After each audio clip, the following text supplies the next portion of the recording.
Good evening, you're watching Independent News. I'm Syed Khan. As usual, we have the headlines before the details. Former Communications and ICT Minister Syed Abul Hossain refutes all allegations of corruption against him in the Padma Bridge project.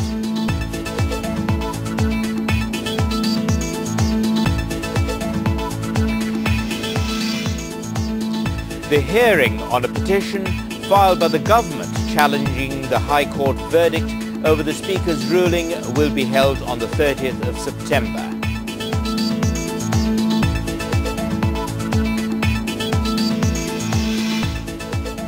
The protesting teachers and students of BUET staged a symbolic bloodshed program on campus demanding the resignation of the VC and the pro-VC.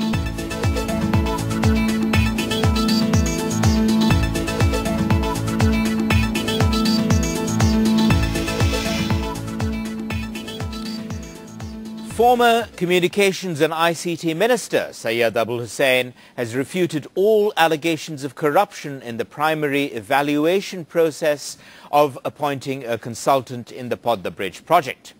Abul Hossain made the statement to journalists after he was questioned by the Anti-Corruption Commission in the capital today. He said that he was not involved in any stage of the World Bank's expert evaluation over the Padma Bridge project.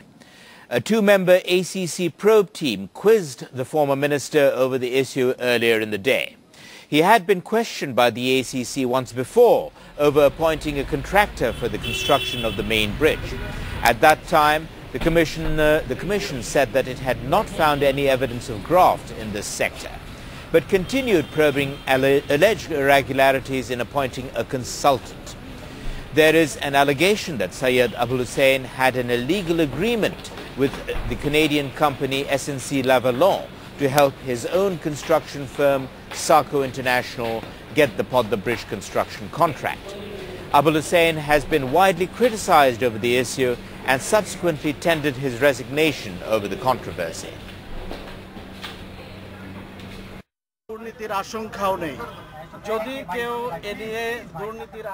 If anyone expresses concern and anxiety over graft and irregularities in the Padma Bridge project, it is a result of misconception and a lack of correct information. My conscience is clear. There has been no graft and irregularities in the Padma Bridge project. Honesty, transparency, accountability, integrity, modesty and courteous behavior is my motto, pride and the strength of my life.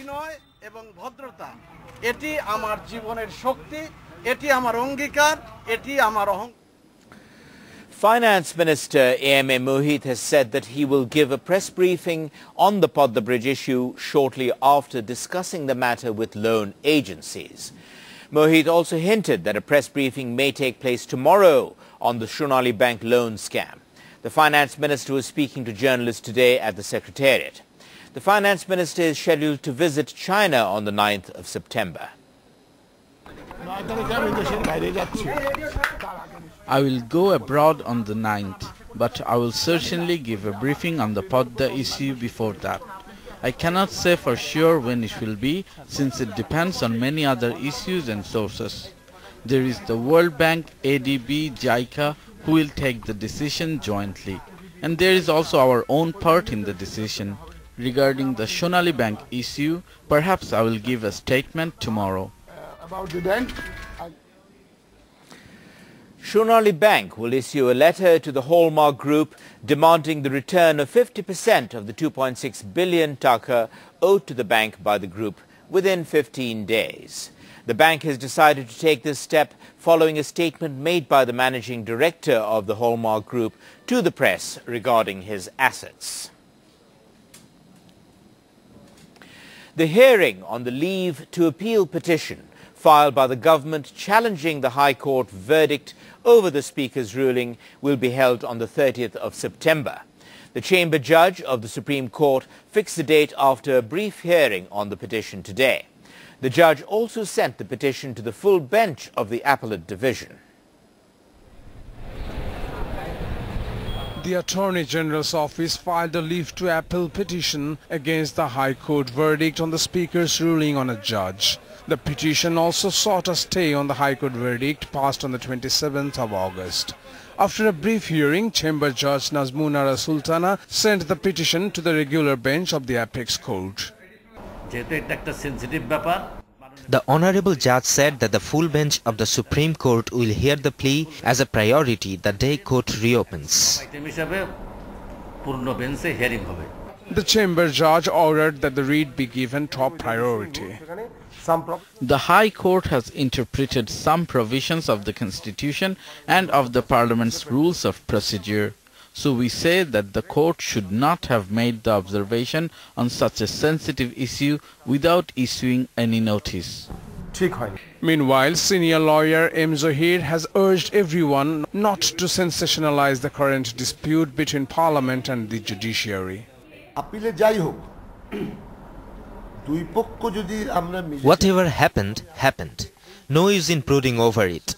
I hope these two pillars of state will reconcile their differences.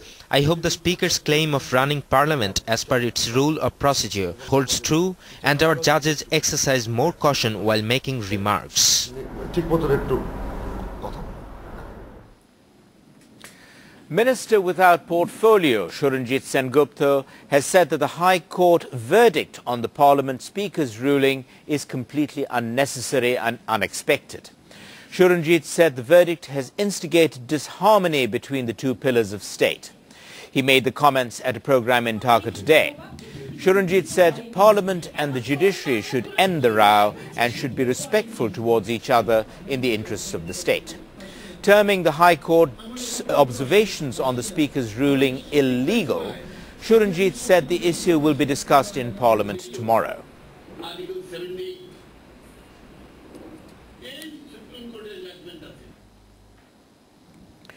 The protesting teachers and students of BUET observed a novel program named Prakriti Raktopath on campus today.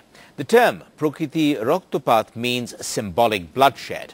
They also blocked the road at the Polashi Road crossing to enforce their demand for the resignation of the BUET Vice-Chancellor and the Pro-Vice-Chancellor.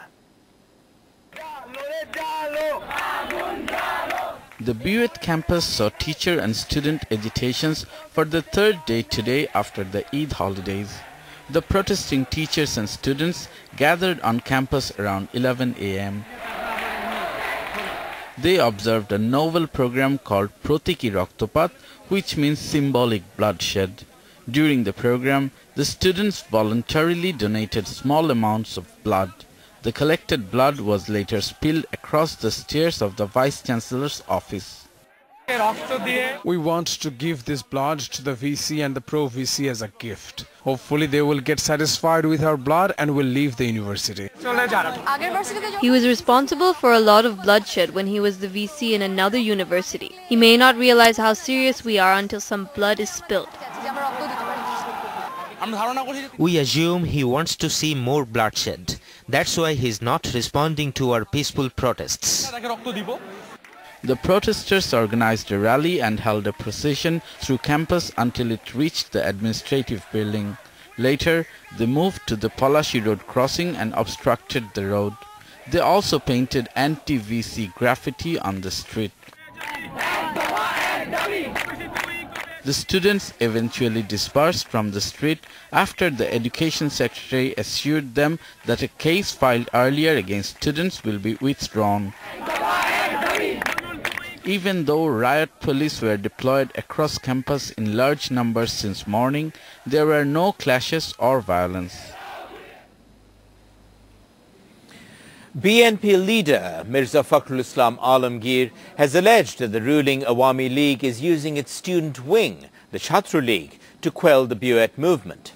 The acting Secretary General of the main opposition made the allegation at a party program in the capital this afternoon. Mirza Fakhrul said the government should yield to the BUET protesters' demand and remove the Vice-Chancellor and his deputy. He also urged the government to do it immediately. On a different note, Fakhrul said the government is trying to frame BNP chief Khaleda Zia in false cases in a bid to destroy the opposition. He also rejected the government's allegation of money laundering by BNP Vice Chairman Tariq Rahman.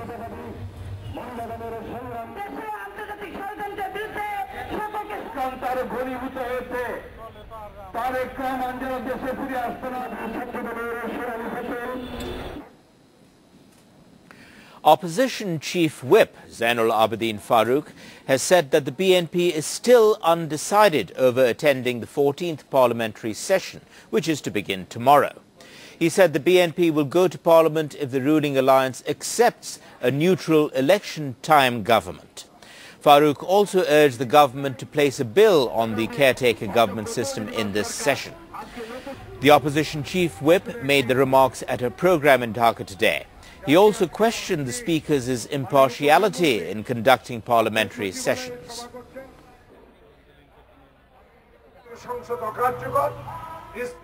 The Parliament is ineffective.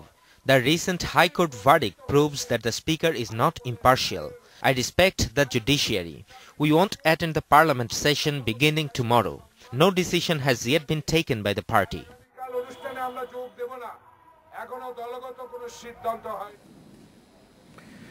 The Cabinet has finally approved the draft of the Grameen Bank Amendment Act of 2012.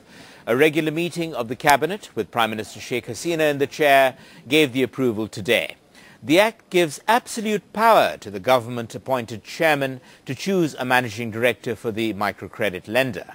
The chairman of Grameen Bank, in consultation with the board, will form a selection committee to choose a managing director for the bank. Emerging from the meeting, Cabinet Secretary Musharraf Hussain Bhuiyan told the press that the Act will be placed before the 14th session of the 9th Parliament to make it a law. The session commences tomorrow. The Cabinet also approved the draft of the Crimes Act Tribunal of 2012.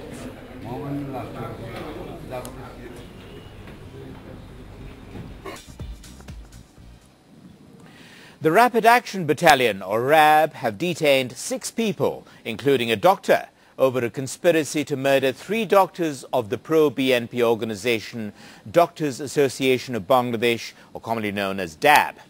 The RAB said 5 of these held are professional killers.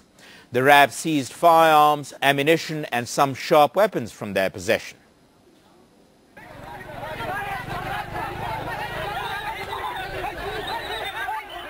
The Doctors Association of Bangladesh, or DAB, has been facing internal conflict. Association members clashed on its founding anniversary on the 6th of August. Moreover, the association experienced infighting on the founding anniversary of the BNP. DAB has both MBBS and BDS doctors. Some dentists, including Dr. Kamrul, were angered by the formation of the committee. This resulted in an altercation during the Central Council meeting. And this happened solely as a result of internal conflict. The director of RAB's media and legal wing, M. Sohail, said that a faction of the DAB hatched a conspiracy to kill Mufakkarul and 2 other doctors in retaliation for the clashes that took place on the BNP's founding anniversary.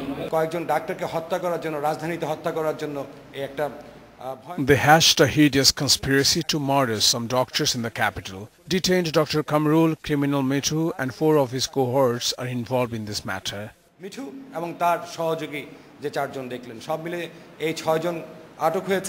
One of the detained professional killers said that they were hired to inflict serious injury by breaking the doctor's bones. We were paid to inflict severe injuries by breaking Dr. Rana's bones. However, detained Dr. Kamrul did not clarify the matter. DAB has 2 groups. One supports Dr. Zahid and the other supports Dr. Dolon. A few days ago, Dr. Zahid's supporters beat up some of Dr. Dolon's supporters. Dolon said that the incident seriously harmed his political career.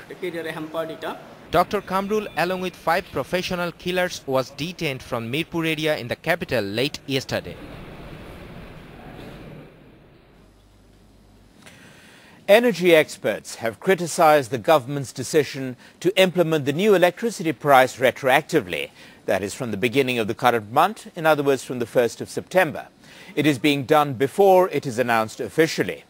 Experts term the move by the Bangladesh Energy Regulatory Commission, or BUET, as illegal.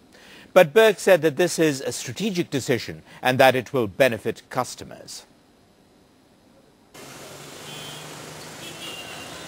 The price of electricity has been increased 5 times since the current government came to power 3.5 years ago. The Bangladesh Energy Regulatory Commission or BERC said the price has been increased again this September. This time the increase is by 25 to 30% for residential consumers. BERC is yet to announce its decision, but it has already implemented the new price. এটাকে আমি মনে করি সম্পূর্ণ মানে বেআইনি এবং সম্পূর্ণ অন্যায় এবং This is completely illegal, unfair and inconsistent. The operations of BERC or its order is a judicial process. In this process, BERC cannot implement a decision before a court order is given. ভূতাপেক্ষ বা তার রায়ের আগের থেকে কার্যকর করতে পারে না। The Commission said the implementation of a new price before making a formal announcement is a strategic move. We are delaying the process to facilitate our customers. The announcement may come after 6 or 7 days, but the people already know that the new price has come into effect from September 1. The delay in announcement is acceptable. According to BERC, new electricity prices will be announced on the 7th of September. Meanwhile, experts have warned that there will be a further hike in the prices of essential commodities following the announcement.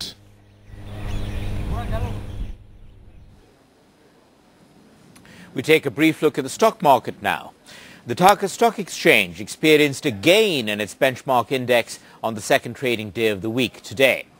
Prices of most shares on the country's premier bourse also increased. The DSE General Index gained 24 points to stand at 4,477 at end of day's trading. Of the 269 issues traded, 152 advanced, 94 declined and 22 remained unchanged. Shares in mutual fund units worth 6.43 billion taka changed hands. Yesterday the index gained 6 points to reach 4,452. International news, and in Pakistan, at least 3 people have been killed in a suicide bombing that hit a vehicle in the northwestern Pakistani city of Peshawar. The vehicle had just left the U.S. consulate, but U.S. officials said that no one from their Peshawar consulate had been killed. However, they were investigating whether any U.S. citizens had died.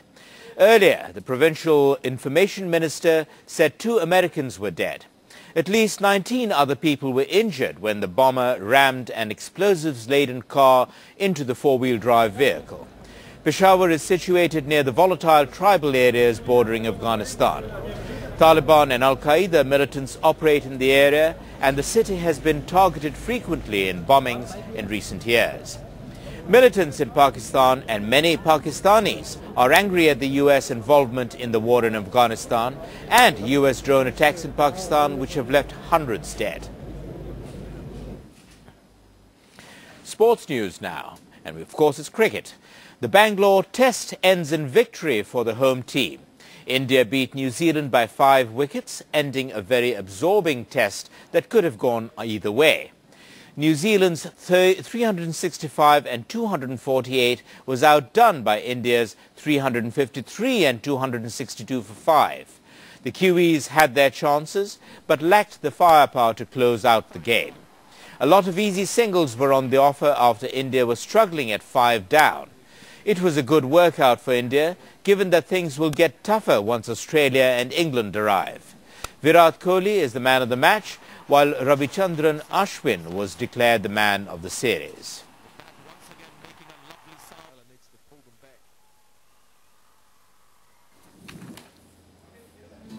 That's all the news that we have for now, but you can get more news and updates from independent television through your mobile phones. For breaking news, go to your mobile message option, type start space B and send to 16232. For daily news updates, type start space DN and send to 16232.